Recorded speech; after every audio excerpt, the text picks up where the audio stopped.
Reading is just a habit you gotta form in all of life. Books don't change people's sentences. Reading good, solid, Reformed, Puritan literature, reading especially the classics, that's had the biggest impact on my life.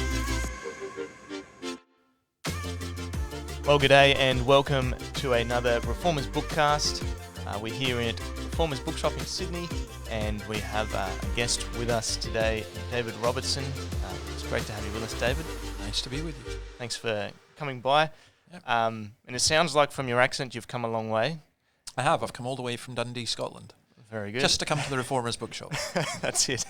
We draw a crowd. Yeah. But you're living in Sydney now. I am, yeah. Did you grow up in Scotland? Yes, I was born in Berwick-upon-Tweed, but basically born and bred in Scotland, and went to my education there, ministered there for 33 years. Yep. So, yeah.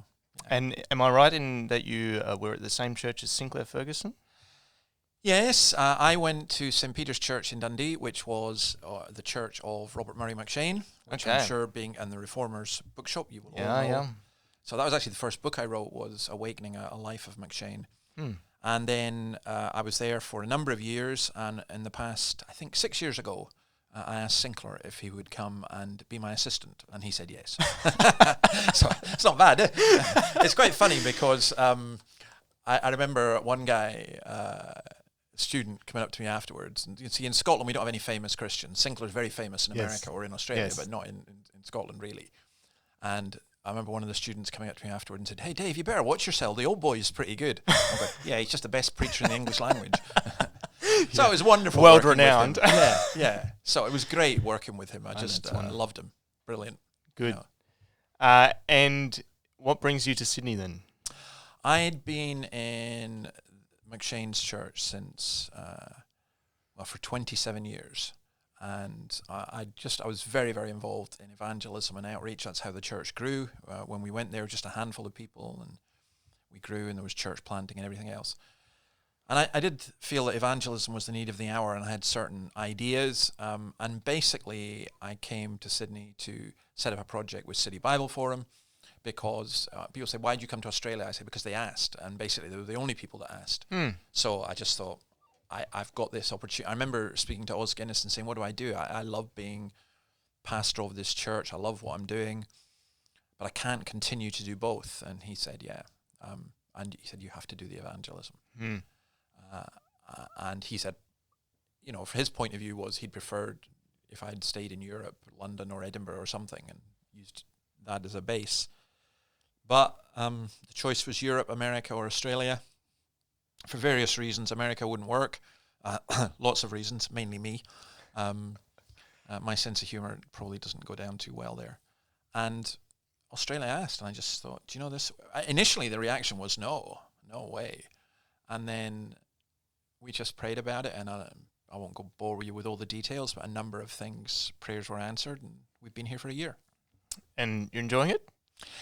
Yeah, it's a great place to live. I was fully aware of grass is greener syndrome on the, So I've learned a lot. It's actually been a tough year because, we come to Australia, to Sydney, which is paradise apparently, and we've had drought and fire and plague, pestilence. I mean, we've just basically stepped had into the Book of Joel. Yeah, and so I'm just waiting for the war with China in my second year, Yeah. But apart from that, what I'm trying to do, I think that the churches in Sydney and in Australia are struggling with the same issues as the churches in Europe and in America, although in different contexts. And I think the churches here are not as far down the road as the churches in Europe. Yeah, a couple of years behind. But are heading that direction. And, it's my hope and prayer that won't happen. I mean, I find in terms of presenting the gospel to people here in general in the culture seem to me to be much more open than in Europe. Although in Europe I found people were very open, but the church was less prepared to communicate. Okay. When you say prepared, do you mean didn't want to or not? Didn't know how to. Okay. And I actually think, this sounds kind of arrogant a little bit. The last thing you want is someone coming from outside saying, "Oh, you're not doing it right, this is how to do it." I think I can easily tell you how not to do it. because we've made all those mistakes. But yeah, it's these are, how will I put it? It's the Chinese curse. May you live in interesting times. These are interesting times, and I personally think these are great times for the gospel. But I think we're struggling to come to terms with that. That's how I put it. And that sounds about right. And I think we'll get into that when we start talking about our books. So, sure. But before we go there, let's talk about one of your new books. So this is a new book that you brought out last year. Yeah, last year. Called Ask. It's been selling very well. And it's all about, it's got questions and answers for teenagers predominantly. Yeah. What brought you along to write this book? Well, I had been asked to write something for 10 to 12-year-olds. Mm-hmm. And when I got into it, I ended up realizing, 15 to 17-year-olds would be better. In reality, the book itself is 9 to 90-year-olds. And I very much so. I'm really surprised at that. And then I'm not surprised. Yeah. Because most normal Christians do not want 7,000-word answers. It's very true. So these are 700-word, and they're not even answers. The way I did it, see, I started off doing it, and then I thought, no, this is there's something wrong here, because I think our key problem is not, we don't want a book that just gives you all the answers, some kind of manual, like the Bible. Well, see, I don't even think the Bible does that. No, I agree, it doesn't. But what you want is I wanted young people to think biblically. Yeah. So I thought, okay, so how will we do this? So there's this specific target audience where people who were Christians or who'd been brought up in Christian homes or were going to church or youth groups or whatever, and who had questions. So each question has a Bible verse, a Bible passage, a commentary, if you like, my discussion of the question, a prayer, further reading for people who want to go into it, and a question for the reader. And there's 52 of them, so you're a smart Australian, so you've worked out that's one youth group per week, and I did. And then, but the thing that makes the book work for me was I wrote to 21 different countries, and I wrote to pastors and youth leaders and so on, and I said, "Don't you answer this question? You're absolutely forbidden from answering this question. I want you to go to your young people and ask them to write me with questions, or they can give them to you." But I said, don't filter them, and there's only one question in there that was from a youth pastor, which I let go, but the rest are all absolutely genuine questions. And it's funny because they're, every continent, 21 countries, and it was so fascinating. I mean, got hundreds of questions. Every continent asked some things, and some I thought that every continent would ask, and they didn't. And so every question in there is genuine. And there are some questions that are not there, and people say, well, why are they not there? So, well, they weren't asked. It's as simple as that. Right. So and my publisher, Christian Focus, they took a bit of a risk, because a kind of devotional, biblical, apologetic book, that's not, how's that going to work?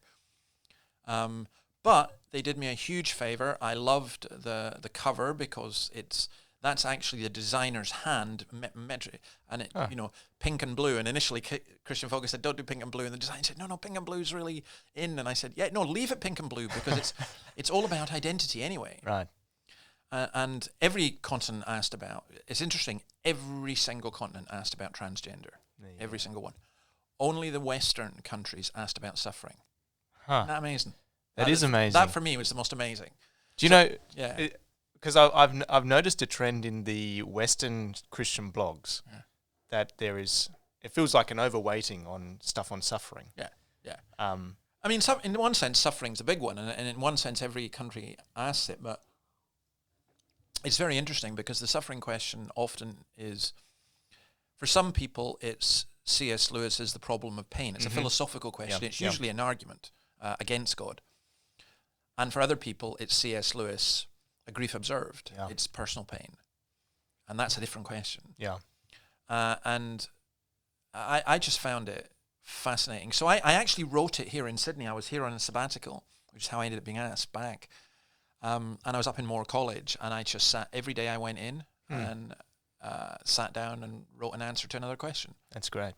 And We've been really. I've been really surprised because I mean, who am I? I'm nobody, and it's Christian Focus. You know, their advertising budget is like. What did I hear? I heard Philip Yancey was like $250,000. Well, I think it's like $250 for it. You know, and you just think, well, but it's word of mouth, and again, the big uptake on this. This was a surprise for me. Was teenagers, yes, but this is what I really liked. Dads reading it with their teenage kids. I really liked that. That's so good. But the big uptake in for me was astonishing. Was older people taking it because, as we said earlier, people don't have time to read. That's right. You know, a lot of, and the reality is that, and we'll see.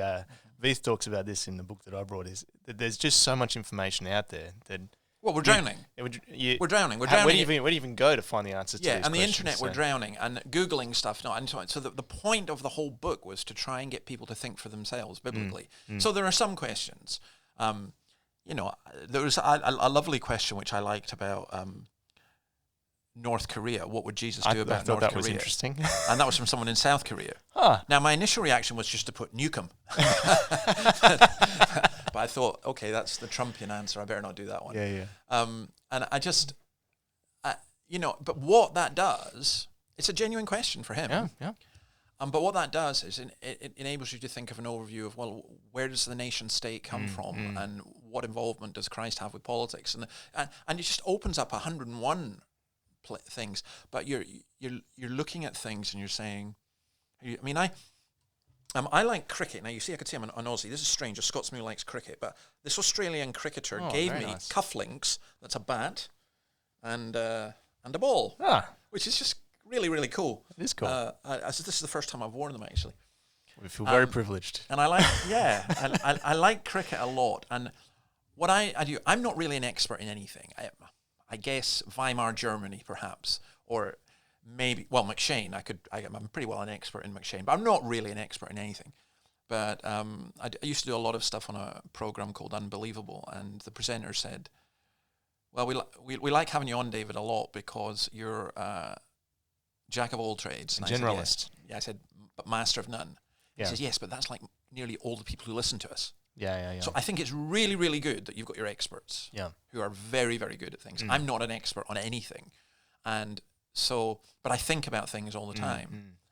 So I think that puts me at a level where most ordinary Christians can say, well, we go there. That's where we go. You know. And I've deliberately done that. When I wrote the McShane book, initially I wrote it as a PhD type thing, an academic book, and I looked at it and thought, do you know this? My people won't read this.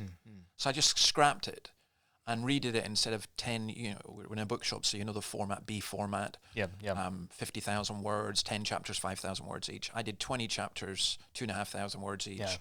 In fact, Paternoster at the time didn't know what to do with it. So they called it autobiography, and I said, I'm not McShane reincarnated. You know, guys, get your theology right. This is history, but it was applied history. And it was history for people who don't read history. That's great. And that's the same. So this is apologetics for people who don't do apologetics. I don't even use the term apologetics. You know, this is, and that's pretty well where I try to go with everything. Yeah, good. So that's Ask. It's something that could be on the bookshelf of every Christian home because it has the answers to a question that you've wondered about.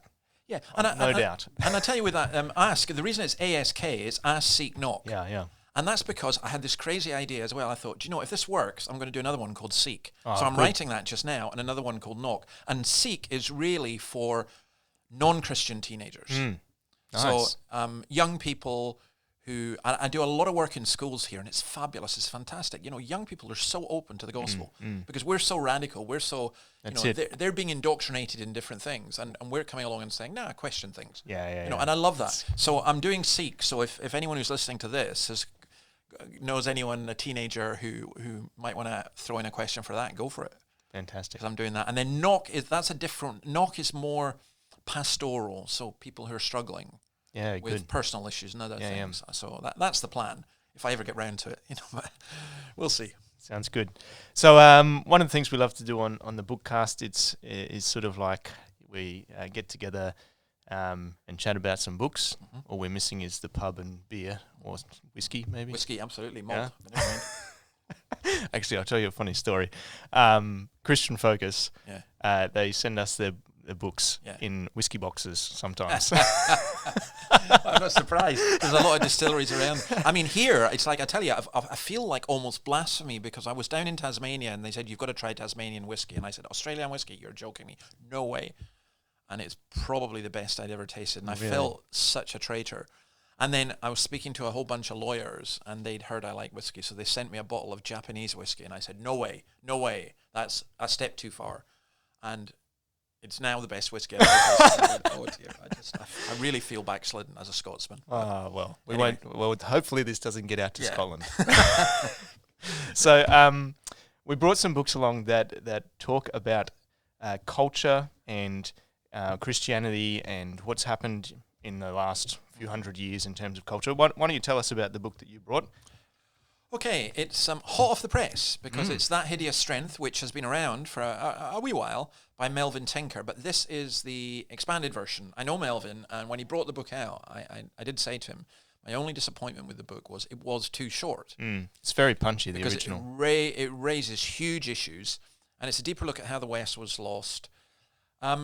It's explaining the culture, the cancer of cultural Marxism. Now, I need to say something about that because immediately there are people who go, right-wing diatribe.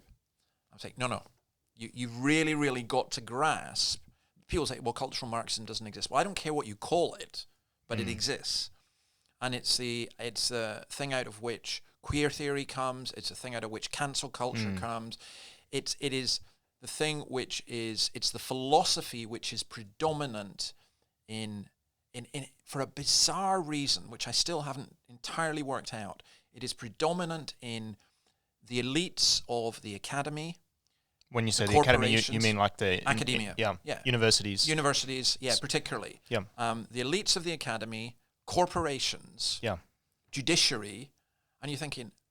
That's everyone. How do you get... Well, it's like normal people haven't gone... This is not a revolution that's come from the bottom. Yeah.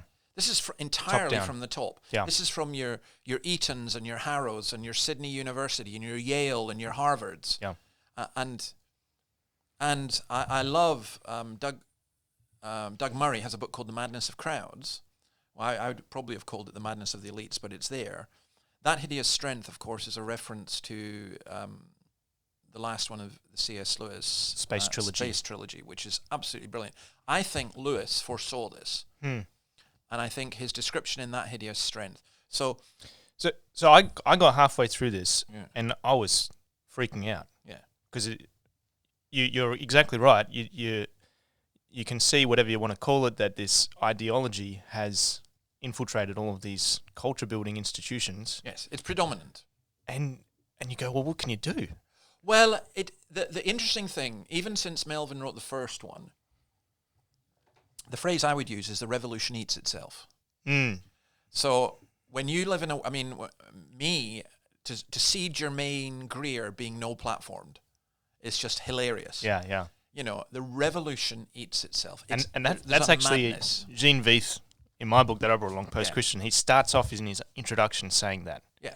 So J.K. Rowling, for example, things like that. So for me, That Hideous Strength, the genius of what Melvin has done is he's explained for ordinary people what's going on in the kind of the cultural elites. Now, there's a lot of pushback against this. So here in Australia, I think there was a pushback at the last election. Against what, sorry? Against this kind of cultural Marxism. Yeah. You know, I think the only place that cultural Marxism really shines out here is in the Sydney Morning Herald and in Newtown, which for those of people who are listening to this who don't know Sydney, it's kind of the, Hipsville place, That's it. I used to go into a left-wing Marxist bookshop there and ask for a copy of the Daily Telegraph, just to wind them up. They didn't even stock the Sydney Morning Herald. They were so left-wing, you know. But it's if you go out west, if you go to most normal Australians, they just go, "This is loopy." That's of course right. It is loopy, but we need to understand where it's coming from, and that's why I think there's the beauty of this. I also think that what Melvin does as well, which is exactly right, he's taking the Hideous Strength from C.S. Lewis and the story of the Tower of Babel. And I have no doubt at all what we're building is a Tower of Babel, and it will implode. Now, where my concern as a Christian is that it could implode, and as a result, you could end up with some kind of fascist. You're talking about the implosion of South Vietnam or the implosion of Weimar Germany, and what came out of Something that comes and was, fills the or the void. implosion of Tsarist Russia. So you get extreme left or extreme right, and there's virtually no difference in my view. You'll get these extreme political solutions. I think that is possible. Or I think, on the other hand, a Christian can look and say, this is Romans 1. Mm-hmm. God gave them over. So it's what I call Burger King philosophy, which is, Burger King used to have this advert, you can have your burger your way, you do it your way. Yeah.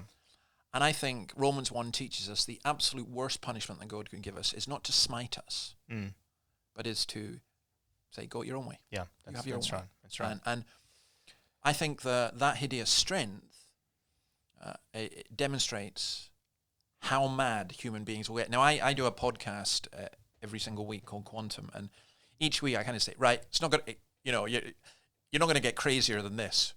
And every week we come up with something even more crazy. Yeah. Like I try to explain to my parents about how there's 99 different genders, and they look and say, where are you from? Exactly. What planet are you from? Yeah. And their reaction is not wrong. That's so C.S. Lewis in The Hideous Strength has the elites again, and it's interesting because he goes for the university and the scientists and so on, and he has the elites trying to deconstruct man, reconstruct man, but deconstruct, reconstruct. Yeah. I think that's what's happening now, and I think our elites know how to deconstruct, but they've got nothing to put in its place. They can knock down statues, they don't know what to replace it with. Yeah. Everything they've ever tried has failed. So Tinker is brilliant in pointing that out. There are certain dangers in this book, because I think that if you're a pastor, and he does want pastors to read it, there's a danger you'll end up preaching it. Yes. And you shouldn't do that. Yeah. Preach the word. Yeah. But you've got to understand the context into which you're preaching the word. Yeah, and we'll get there, I reckon. So the book I brought along is PostChristian, which is a new one this year by Gene Edward Veith, who is a cultural commentator who's been around for quite some time. He wrote a book called Postmodern Times quite some time ago. And in this book, he goes through 4 different sort of sectors, if you like, of society, of culture, and shows the shifts that have taken place. So he looks at reality, sexuality, religion, and society in general. Okay. So how society Gotta looks. get that book. I mean, I like Gene Veith anyway, so yeah. I mean, that's book's right up my street, Yeah. And we'll get you one, don't worry. Yeah. But I read both of these simultaneously, and it left me almost sort of swimming in this cloud of confusion in some sense, because if you look at, like, Melvin Tinker is looking at it from cultural Marxism and shows you the very clear movement that's happened there, whereas if you look at it from science perspective and rationalization, and if you look at it from a philosophical perspective and the impact of thinkers throughout the ages and ideas, like I think he talks about Descartes and how he sort of reduced rationality to your own consciousness, and then follows the impact that has throughout the next decades. It feels like there's 1,000 things going on at once, and it can't really be reduced to one thing. Do you have any thoughts around that? Oh, I would reduce it to one thing, and I would reduce it to spiritual warfare. Okay. I think that if you read the Russians like Dostoevsky, Tolstoy, and others, they talk about, and also I've just been reading, I've forgotten his name, a Dutch author from the 19th century. He spoke about the revolution, and he was speaking about the Napoleonic Revolution. But I think what we would now call progressives, they're following C.S. Lewis's That Hideous Strength. They are attempting to remake humanity in our own image, to remake humanity without God, to make human beings as God. So Harari, his books are just phenomenally popular, but they are so depressing. And I think what's going on is, you're right. I think it's mass confusion to which people try and provide simplistic answers, and all they do is create more confusion. And I just think it's a spiritual warfare in the sense that it's humanity rejecting God. And it's a bit like, follow the maker's instructions. I fill my petrol car with diesel. It's going to go wrong. Work. Yeah. And I think that's the same thing. So it's just all different manifestations. Yeah. So I wouldn't take cultural Marxism as a catch-all for everything. Yep. Because you can add into that materialism. Yep. You can add into that rationalistic. Well, kind of wrong kind of rationalism. Yeah. I mean, there's almost a sense in which you can take everything. Even cultural Marxism, you can say there are things within that which reflect some degree of truth. Mm-hmm. So, for example, the best lies have a bit of truth in them. Well, it's postmodernism has a legitimate critique of modernism, and modernism had a legitimate critique of traditionalism. Yeah. And I think we're now in a postmodern age, which for me... How many posts can you have? Well, how many posts can you have? For me, this is where I think, rather than despair as a Christian, I just see this as a golden opportunity. Yeah. Because in the postmodern marketplace of ideas, we've got the best product. Now, I don't like talking about the gospel like that, but nonetheless, that is the case. Yeah, and actually, Gene Veith brings that out because he shows how, when through these shifts, what people have been looking for is something. Yeah. In looking at reality, they want to find something true about reality. And looking at sexuality, they're seeking after love and fulfillment or something to that effect. And he shows you brilliantly, I think, how the gospel answers those questions and those desires that people are seeking after. And it's, at the end of the day, it's the only sort of true belief system, worldview that will address all of the concerns that people are seeking after. But there's a danger with, I think, both these books. Now, I haven't read that one, but I know where Gene Veith is coming from. And I think the danger is not so much within the books themselves, but how we read them. Yeah. So I think, and how we react to them. So I think that a lot of Christians will read stuff like this and will go, we got to fight this. Mm. And I read it and go, yeah, that's what I've thought all along. This is for me, they were very reassuring because they about 5 years ago, I was talking about transgenderism and people thought I was completely mad. Huh. And I would have loved to have been proven wrong. But in this particular instance, I've been wrong about many things, but in this particular instance, it was absolutely correct. I saw what was happening. I saw what was because it was an inevitable product of queer theory, which is hugely significant. But I think that the danger is we'll go, okay, we've got to fight to save Christendom.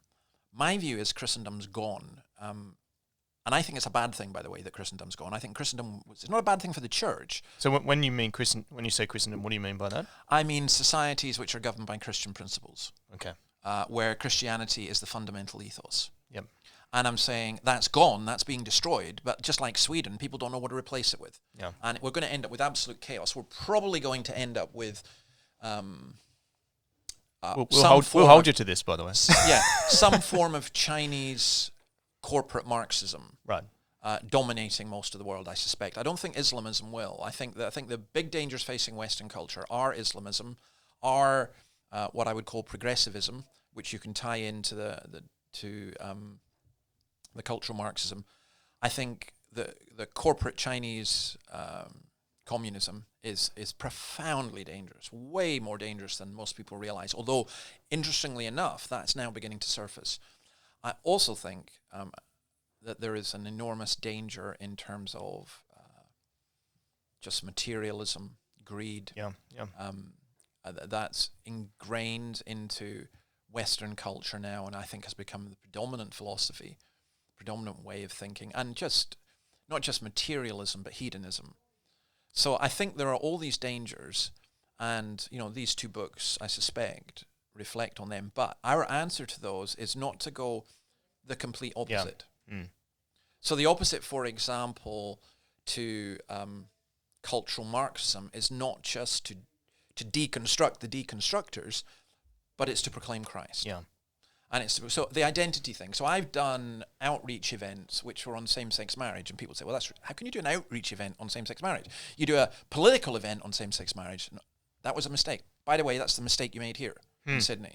Yeah, made it a political issue. You made it a political issue. I mean, it was a political issue.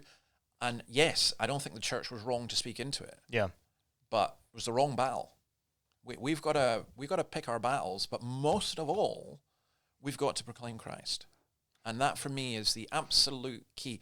As the society gets more confused, we need to be more clear on who Jesus is. And I think that part of that might be that, like, because if you look at decent evangelical churches, across the board, generally speaking, the gospel is preached, right? Yes. So is that sufficient? What are we missing out of that? Okay, well, or you could take the Philip Jensen route, who, when he was asked by Dominic Steele recently about why in Sydney Anglicanism there were so few people stepping up to be senior pastors, rectors, his response was a fairly shocking one, and we're not preaching the gospel.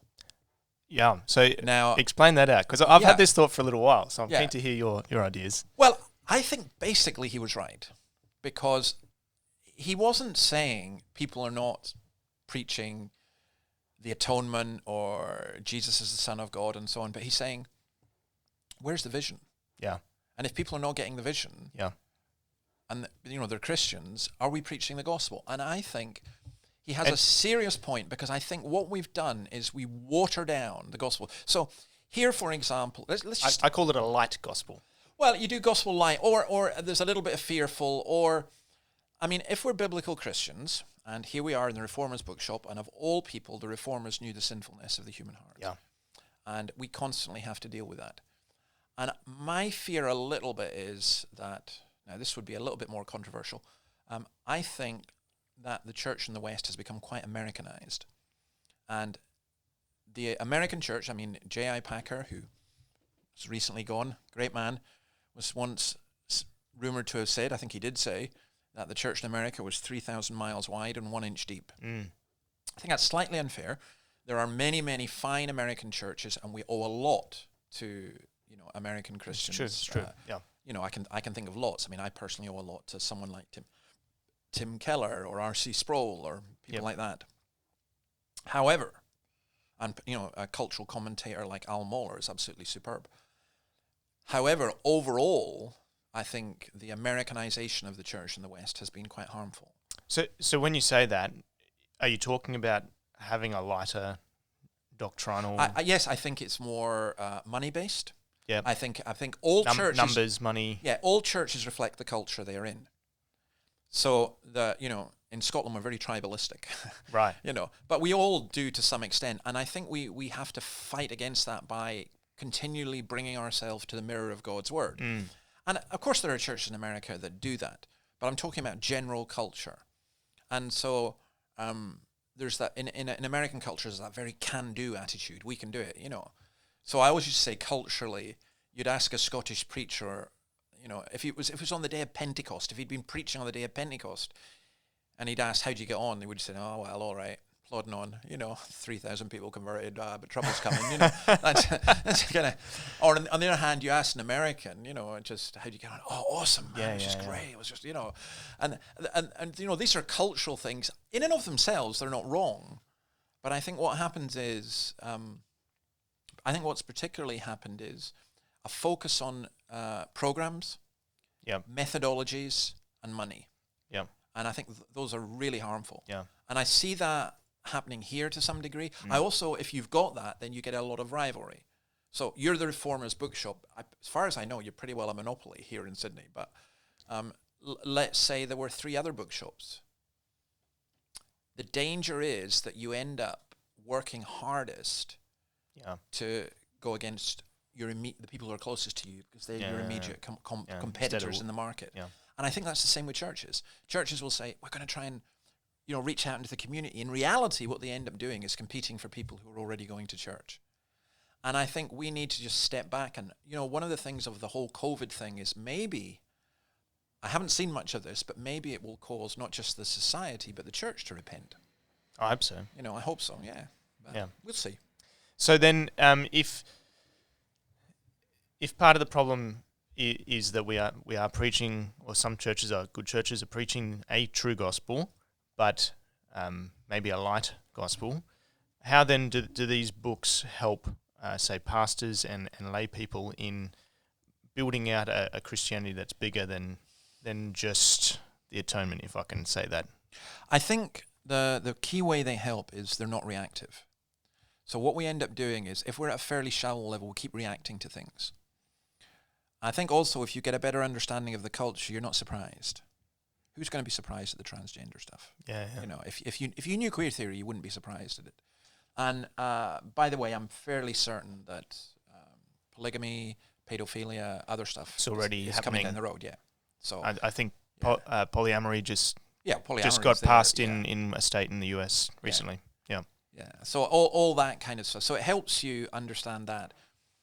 I think it would cause you to despair, actually, until you look to the gospel. So for me, I would read something like that, Hideous Strength, and I would read John Flavel at the same time. Yeah. You know, it's like my wife's currently reading through the book of Judges, and I said, okay, yeah, but maybe you should do the Gospel of Luke as well. You know, at the same time. Yeah. So yeah, it's. So I guess the call, from what I'm hearing from you, is to preach not just the essential truths of the gospel, but the whole gospel, the way that the gospel changes life and changes how we view the world. Yeah, it's not just to preach. I think it's to preach Christ. I think I think a weak area for much of the church is ecclesiology. So what is the church? We really need to think that again. Yeah. And I think maybe even the COVID stuff is making us think that. So what is the church? How do we communicate Christ? Because my argument would be that the church is both the main reason people don't believe and the main reason people do believe. So we have to look at the church. We have to look at how we live as Christians. Yeah. You know, we have to make sure that our preaching is excellent, but our practice has to be excellent as well. You know, there's something extremely attractive about Christian community. So my philosophy in St. Peter's was very simple: preach the word and see what happens. Yep. I think the trouble is that we've now got a situation where a lot of churches are saying, yeah, absolutely, preach the word. Of course we're going to preach the word. But they've determined what should happen. And I'm saying, Yeah. no, you can't. We can't do that. We can't determine what's going. We can't say we're going to have 20 new people, or we're going to reach this group, or we're going to target that group. Who knows? X number of churches. Yeah. Who knows who God will send to you? I mean, that for me, one of the great advantages of being a Calvinist and an evangelist is I leave the results to God. Yeah. You know, I accept, the Lord has many people yet in this city. You know, and his word won't return to him empty and all that. Yeah.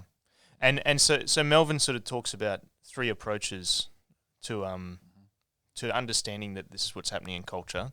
He says one is to bury your head in the sand and sort of say, well, we're going to preach the gospel, we're going to keep being a church, but we're just going to ignore everything that's happening outside, and that'll keep us safe. The other approach, he says, is you take on cultural influences and you adapt in that way. But the third is, he says, you preach Christ and you refute the culture at the same time. And what I thought was really interesting about that was the first option, which sounds good, sort of preach the gospel, you know, it's not a bad thing. But he says what will happen is your people will be influenced by the culture in your church. Yeah, and because you're not giving them anything they swim in the sea of the culture, and therefore they're going to be infected by it. Yeah. And the trouble is with that is if you just adopt that philosophy, you've then accepted the secularist view. And the secularist view is this: you can be as religious as you want, but it's to be like a line dancing society or a Trekkie club or, you know, a knitting club. So if you're into knitting, that's fine. But I'm sorry, but Christ is not knitting. No. There's so much more. He influences all of life. Yeah. Absolutely. So I think it's wrong to do that. I think going along with the tide, of course, is wrong. Obviously, yeah. It's to me, it's wrong. I think just standing against the tide, by the way, I use an Australian analogy for this. We're not King Canute standing there trying to stop the incoming tide, but we should surf the wave.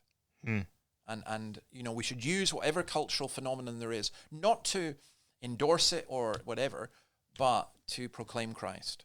And Christ will stand up. I don't think the Apostle Paul, I cannot envisage him ever, or John or Peter or Luke or Mary and Martha marching down the streets of Athens or Ephesus or Jerusalem or Rome with banners saying, down with that sort of thing, you know. No, I don't see that. But I do see that what they did turned the world upside down. And I think these two books are telling us this is where we're at. And it's helping us to communicate the gospel into where we are at, not where we'd like to be. And I think that in and of itself changes things. Light changes darkness. Absolutely. So that's what we've got to do. We've got to preach the light. Well, I think we've gone Far enough. way Yeah. over our time, We but we could keep going, and I hope people do. I hope people pick up these books and learn to preach the gospel in the ocean that we swim in. Thanks for joining us, David. No problem. My privilege. No worries, mate. Good on ya. Good on you. See you in the Avo. Let's chuck a Yui.